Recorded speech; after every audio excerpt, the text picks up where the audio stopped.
Hey, I appreciate you. Everything that you done for me. I really like Terence Crawford, right? Because of his switch hitting style. Now, Terence Crawford is due a massive, he's due a massive performance. And I think Canelo is made for him. Canelo doesn't fight with any urgency anymore. I know his spirit. Yeah? Yeah, he got a killer in him. He a silent killer. I've been around niggas like that in the hood. Them niggas lay back until you bring it out, and then they just... Terence Crawford completed his last day of training camp ahead of his big fight with Canelo Alvarez. Turki Alalshik visited the camp to show his full support for Crawford. Terence thanked Turki for standing by him throughout the journey. Even after the intense preparation, he made it clear that the work is not over yet and carried a confident attitude that he will secure victory in the ring.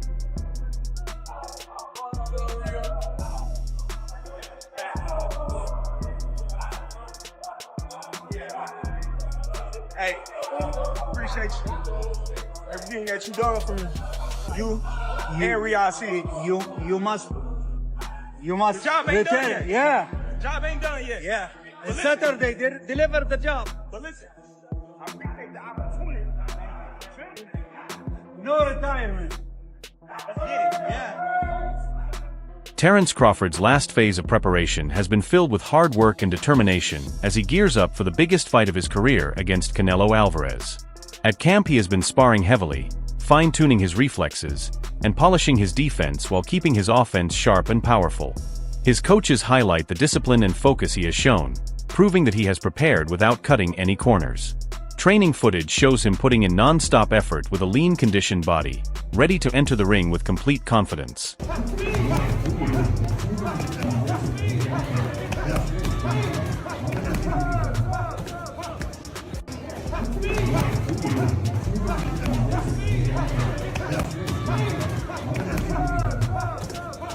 Crawford's confidence is clear as he insists that victory is within reach, even though he knows the challenge will be tough. His interviews and training clips show a fighter who embraces pressure, fully aware of what it means to face a champion like Canelo, yet never questioning his own skill. His words highlight that he prepares not only his body but also his mind to stay steady under any circumstance. He promises fans that no matter how demanding the fight gets, his plan, discipline, and belief in himself will carry him to success. How do you see this fight with Canelo going? I'm definitely going to win the fight, for sure. But, I think it's going to be a tough fight. I think he's going to bring the best out of me. I'm going to bring the best out of him, and it's going to be an exciting fight. Unlike many fighters who push too hard chasing perfection, Crawford has taken a smarter approach. He explains that he avoids pushing his body past its limits and instead focuses on giving his best during planned training sessions. This reflects his maturity as an athlete who values recovery and balance. He makes it clear that the hard work he has already put in at camp is the right amount of preparation and that doing more could risk exhaustion or injury before fight night. I'm not training hard. I'm not even training, really. I don't want to overtrain because me personally, when I go in the gym, I give my all. And I don't want to burn myself out. Lester Martinez, Crawford's lead sparring partner, has issued strong warnings about what Canelo is about to face. After spending long hours in the ring with Terence during camp, Martinez is certain that Crawford's power will be a serious problem even for Canelo. He explained that while many think Canelo is the naturally bigger fighter, Crawford feels just as strong and imposing once inside the ring. Martinez added that the force behind Crawford's punches convinced him that Canelo will be facing a beast. Such comments carry weight since sparring partners often give the clearest picture of a fighter's real condition in camp. No, está como dicen muchos, está cabrón. Está preparado, está listo, a pesar de venir de una categoría muy abajo, subir a la 168, pues yo te digo, los sparring con él, tanto lo he ayudado como he sentido que él me ha ayudado también a mí. Entonces, anteriormente estaba enfocado en ayudarlo, pero luego que me dijeron que yo iba a pelear, ¿sabes qué? Necesito ayudarte, pero que me ayudes. Y ya en el ring nos entendemos. Yo casi no hablo inglés. Todavía voy practicándolo, pero en el ring nos entendemos muy bien. Y hay una buena vibra, pero él está listo. Y yo también estoy listo. El tema del peso, ¿cómo crees lo afectará en la noche de la pelea haciendo sparring con él? ¿Cómo? Haciendo sparring con Terence, la gente habla, pues el Canelo es muy grande, sí. 2 categorías. Bueno, en realidad en tamaño creo que están iguales, pero en diferencia de peso, sí, a lo mejor Canelo está más acostumbrado a esa categoría que Terence, pero te digo, vengo haciendo sparring con él desde que estaba en las 147 libras, mi primer sparring con él en las 147, yo era ya 168, sigo siendo 168, y lo único que hizo ahora pues es subir de peso, aumentar de peso, y sí se siente muy diferente haber hecho sparring con él en 147 y ahora hacer sparring con él en 168. Pero yo creo que... ¿Cómo se siente diferente? En el sentido que le he sentido más pegada, más explosivo, la rapidez, el snap lo tiene todavía el cabrón, no lo ha perdido, lo he sentido, pero creo que la nutrición que lleva, el equipo de trabajo con el que tiene. Former champion Duke McKenzie has confidently predicted that Crawford is built to break down Canelo Alvarez. In his view, many of Canelo's recent opponents were not truly elite, making Crawford a completely different type of challenge. McKenzie believes Crawford's versatility, ability to adjust during a fight, and high ring IQ make him the perfect fighter to expose Canelo's weaknesses. He noted that while Canelo has beaten a wide range of opponents, he has yet to face someone with Crawford's mix of skill timing and precision. Over the years, when you look, since he's been off the mad cow meat, right? You look at his last 5 fights, he's boxed ordinary fighters, you know, and they're not in the same league. They're really not in the same league. And I think to myself, his last 5 fights, what's that kid's name? Hamza Shiraz, right? So he boxed in his last fight. He knocked out, what's the kid's name? Belanga. Right, he knocked out Belanga. Belanga took your man there. He took him the distance. Now, you only got to balance it up. If Belanga can take him the distance, you got to say to yourself, what is Terence Crawford going to do to Canelo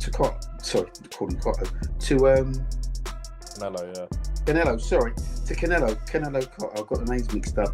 Yeah, right. So, what's he going to do to you know what? I look at the fight and I think to myself, I really like Terence Crawford, right? Because of his switch hitting style. Now, Terence Crawford is due a massive performance. And I think Canelo is made for him. Canelo doesn't fight with any urgency anymore. You don't get any head movement from him anymore. He doesn't show you a punch and hit you with another one anymore. There's no variety in his whole sort of makeup.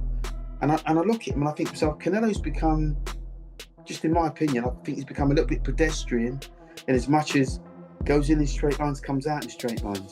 There's no urgency to his work. One of the main doubts heading into this fight has been the weight difference, with critics saying that moving up to face Canelo would leave Crawford at a disadvantage. But new training footage has quieted much of that talk. Crawford looks bigger, stronger, and sharper than ever, leading many analysts to adjust their predictions in his favor. His ability to add size while keeping his speed and accuracy has surprised those who questioned him. Some experts now even see a potential Crawford knockout win. His physical transformation has made the boxing world rethink whether Canelo's size advantage will matter once they step into the ring. It seems like that says muscles don't win fights usually have ridiculous muscle mass. Like Devin Haney was like, muscles don't win. And Devin's like way bigger than everybody else at 135 pounds and jacked to the gills. That's that snack shit. Okay, we're not doing that. But Terence Crawford also on that snack shit. Anyway, Bud Crawford did just drop a body transformation pic. Let's take a look at it. Boom! Son, I'm sorry, I have a flat tire. Does anyone have a jack to help me out? Oh, thank you, Bud Crawford. You're actually huge. The man has abs on his abs on his abs. I'm not trying to glaze, but that doesn't look like a 147 pounder. It doesn't look like a 154 pounder. That looks like a grown man. He's definitely put some weight on, coming to 168 pounds. And I can tell you that now. Take what I'm about to show you with a grain of salt because it is on weigh-in day, but look at what he was at 140 pounds. Now again, he's out of camp, hasn't made the weight cut yet, but that's him right now. But I mean, that is crazy. Couple of things. Yes, muscles don't win you fights, and the biggest question we have to ask now is, how will this newfound muscle mass affect Bud Crawford in the fight? Because one of the things I have said continuously about this fight is that the weight issue has been completely overblown by people. And what I mean is, there is not a massive weight disparity between these two fighters. What Canelo walks around at and what Terence Crawford walks around at is probably similar, and maybe Terence Crawford even weighs a little more. I don't know. I saw the picture of the scale of him at 186. It may be a little less when he's normally not trying to gain weight, but that's not the point of the weight difference. The point of saying there is a weight difference is that Canelo Alvarez has consistently fought and been successful at 160 to 160. Controversy sparked when analyst Showbiz the Adult suggested the fight could be fixed after noticing Turki Alashika's role in Crawford's camp. In one clip, Turki was heard telling Terence not to retire after the Canelo fight, which Showbiz interpreted as a possible signal for some kind of return favor. The idea is that since Turki helped make the fight happen, he might expect something back from Crawford. Although the theory is mostly speculation, it has stirred debate among fans and analysts about whether outside involvement could impact the fairness of such a major event. Return the favor. But Turki, in a second thought, said, no, I'm going to deliver this message. He goes back to Bud, and he says, and don't retire after this. Don't retire. No retirement. That's it, yeah. That's what Turki meant when he was trying to say, return the favor. Guys, see, You must the job ain't done yet. Yeah. I did this for you. You got this big fight. Yeah, the job ain't done. Deliver the job, but don't retire. Return the favor. That is the most important part, and we're gonna break that down. The deliver the job thing, that is more of a language difference, okay? Because Bud is saying, listen, the job ain't done. You say, oh yeah, deliver the job Saturday. Mostly meaning, put on a good fight. Fight your heart out. If you win, cool. That'll be best if you win.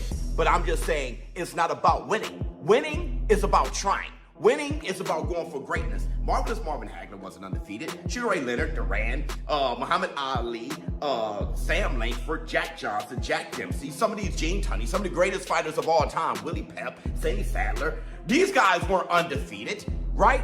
But that's what made them great, is that they were taking on all challenges.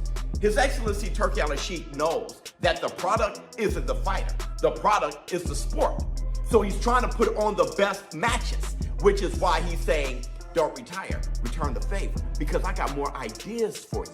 Rapper Boozy weighed in by calling Terence Crawford a silent beater. He said Crawford's calm attitude and quiet confidence make him even more dangerous, since he does not depend on trash talk or showmanship. Instead, his work inside the ring speaks for him, backed by his determination. Boozy warned that Canelo should be very careful because Crawford's composure hides the speed, power, and accuracy he brings on fight night. By labeling him a silent killer, Boozy summed up Crawford as a fighter who does not chase attention with words, but makes his statements with his fists. I know his spirit. Yeah? Yeah, he got a killer in him. He a silent killer. I've been around niggas like that in the hood.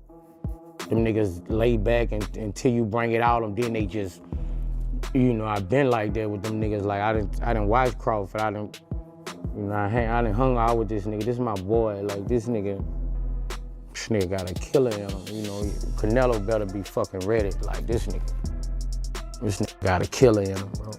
Boxing analyst Russ Amber pointed out how rare Crawford's move really is, jumping several weight classes to take on one of the sport's most dominant champions. He noted that only a handful of fighters in history have attempted something like this, and even fewer have pulled it off. The step shows Crawford's ambition and his readiness to risk it all to secure his legacy. Amber praised his fearlessness, saying that win or lose this challenge already separates him from most fighters. Of anybody, especially someone who hasn't even competed in that division. So, yeah, I can't think of anybody. And to think that Crawford, you know, started out at 135. I mean, the last guy I can think of doing that would have been Duran. But I think Duran went up and won the title at middleweight, you know, and he didn't do it all in one fell swoop. It was one weight category after another. You know, Leonard at 35, Davey Moore at 54, then Iran Barkley at 60. I mean, it just kept moving up. But I don't know of anybody that's gone from 35 up to 168 and basically leapfrog the division. So from champion at 147, one fight at 154, and then leapfrogs over an entire section of top 10 contenders at 168 pounds, never having fought at 168. Oh, leapfrogs at 160, over into the contenders at 168, right into a title shot. Now, I can't think of anybody that's done that. Am I wrong? No, I think you're right. Tommy, over the last couple of years, I think Canelo's come to rely on his power. Do you think that'll be enough against Crawford's ring IQ and his combinations and footwork? You know, I can't think of any fighter where punching power alone is enough. So, you know, Canelo has come around with two things, punching power and defense. He's still very, very difficult to hit, which allows him to load up on shots and get into the range that he wants to get into, where he can fire away with hard punching power, not setting them up as much as he used to in the past, not having that, you know, that same work rate that he used to have. But if he's just thinking of going out there looking for that one shot. Another key talking point in this fight has been the size comparison between the two. Canelo has always been seen as the naturally bigger man, but new footage shows Crawford now matching or even surpassing him in size. Observers recall how strong and well-adjusted Crawford looked when he moved up for the Madrimov fight, and at 168, he has filled out even more impressively. Seeing a bulked-up yet sharp Crawford has surprised analysts who once thought Canelo's size would overwhelm him. Now the comparison suggests Crawford has not only closed the gap, but may even hold the edge. Now, when he fought Israel Madrimov, that was at the 154-pound weight limit, but when Crawford actually got into the ring on fight night, he was actually the heavier of the two men, clocking in at 169.8 pounds, we'll call it 170 just for the ease of the video, but 170 pounds at 154, that's a very, very solid rehydration. That is a very good weight for a 154-pound fighter. And our man Canelo Alvarez gives us evidence and testament to this. I've gone back through the years to have a look at what Canelo weighed in the ring when he fought 154 pounds to give us context as to the size difference. And don't get me wrong, Canelo will be bigger now than he was back then, but Crawford will be too. Crawford will also put that extra size on, and whilst he's not experienced fighting with the extra weight, it will give us some kind of understanding of how much of an issue it might be. We'll take everything into account, but just to begin with, you know, how big is the size difference? Well, going back and looking at some of these fights, we'll start with the Floyd Mayweather fight. So that was at 152-pound catch weight, and I said in my tactical video that Canelo was dehydrated for that one, that he wasn't at his maximum capability. Now, I still stand by that assessment because he was so green in his career, and because I feel his best performances have come at higher weight classes, and especially where he's not been having to cut lots of weight. But just for context, in that one, he was 165 pounds in the ring versus Floyd that night. Meanwhile, Floyd Mayweather weighed 150.5 pounds, so there was actually a 14.5-pound weight difference that night. So you start to understand where I'm going with this in this video. I want to look at the context of where there's been weight gaps before. So someone who was 14.5 pounds lighter than Canelo was able to beat him on that night. Now look, Mayweather is an all-time great. Mayweather was unbelievably skilled and had soldiers tied up in knots. He couldn't do anything with him. But let's look at some other fights for some more context. When he fought Austin Trout, they were around about the same when they got in the ring. When they fought at 154 pounds, Canelo was 172 and Trout was 171. And that's really interesting to look at because that tells us that Canelo was only a couple of pounds heavier than Crawford when rehydrated when he fought at 154 pounds. Crawford's trainer Brian "Bomac" McIntyre insists that his fighter is already bigger than people think. He explained that moving up to 168 pounds is not as extreme as critics suggest. Bomac believes Canelo's size has been exaggerated and that Crawford has the natural frame and strength to compete evenly at super middleweight. His confidence in Crawford's ability to adapt reflects the team's view that Terence is not entering unknown territory, but stepping into a division where he can succeed. Also added that when Crawford said that he's gonna fight Canelo at 168, that he was completely fine with it because Crawford is already a natural big guy to begin with, and that once again, contrary to popular belief, Canelo is not the bigger guy. Basically, if anything, it's easier for Crawford because he's no longer gonna have to drain himself. That wraps up today's video. Stay connected and we'll see you next time.